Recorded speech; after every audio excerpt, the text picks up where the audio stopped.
Cek, cek, cek. Yo, kembali lagi dengan gua yang mungkin punya suara nggak begitu bagus, tapi mungkin bisa memberikan manfaat bagi kalian semua. Jadi pada video kali ini gua bakal ulas film dengan judul Mortal Kombat. Ya, ini adalah film adaptasi dari game dengan judul yang sama, yakni Mortal Kombat, yang sangat terkenal dengan fatality-fatality-nya yang begitu sadis dan sangat gore. Jadi apakah adaptasi film ini berhasil atau tidak? Well, video ini gue beri judul upaya baru yang konyol dan outdated untuk membawa game terkenal ke layar lebar. Jadi, videonya dimulai.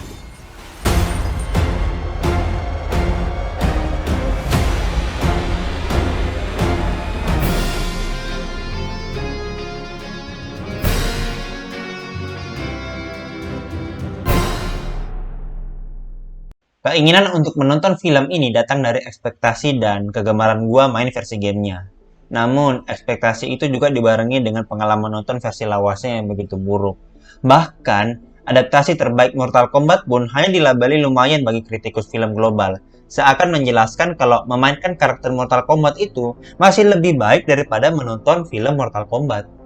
Meski ekspektasi yang begitu bertumpuk, tapi Mortal Kombat juga tiba di waktu yang tepat. Karena dengan dibukanya kembali bioskop, maka penonton yang sudah mendambakan fatality-fatality dengan darah di mana-mana itu bisa lebih terpuaskan dengan layar yang lebih lebar.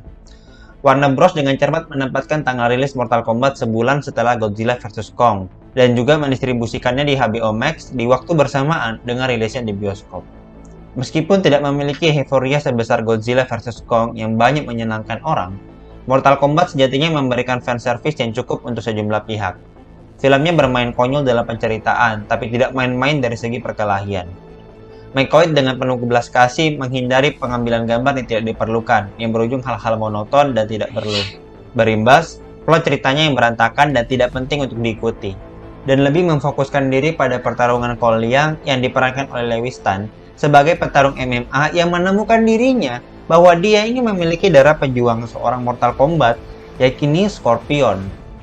Dia pun direkrut untuk ambil bagian dalam turnamen yang mempertemukan mereka yang memiliki tanda lahir naga untuk bertarung dalam Mortal Kombat. Kita disajikan jargon-jargon terkenal dari Mortal Kombat yang sebenarnya keren, tapi entah kenapa rasanya kikuk untuk didengarkan oleh mereka. Kadang-kadang tidak koheren dan berujung tidak penting. Dengan dasar bahwa film ini adalah film pertempuran antara yang baik melawan yang jahat, dan dengan segala nilai jual utama film ini dan rating R yang melekat padanya, membuat McCoy berusaha sekeras mungkin untuk mendorong Mortal Kombat hingga batasnya. Hasilnya, sebagai film fighting, pertarungan yang disajikan memang tidak semegah The Raid, tapi masih bisa menghibur di beberapa sisi. Seperti misalnya pertarungan antara Scorpion melawan Sub-Zero yang menjadi basis utama film ini. Bagi mereka yang baru mengenal dunia Mortal Kombat, film ini sebenarnya tidak gua rekomendasikan buat memulai. Karena banyak adegan yang terkesan berantakan, di mana banyak karakter yang menceritakan tentang banyak hal pada suatu waktu, tapi perhatian padanya terlalu rendah, dan berujung tidak ada gunanya.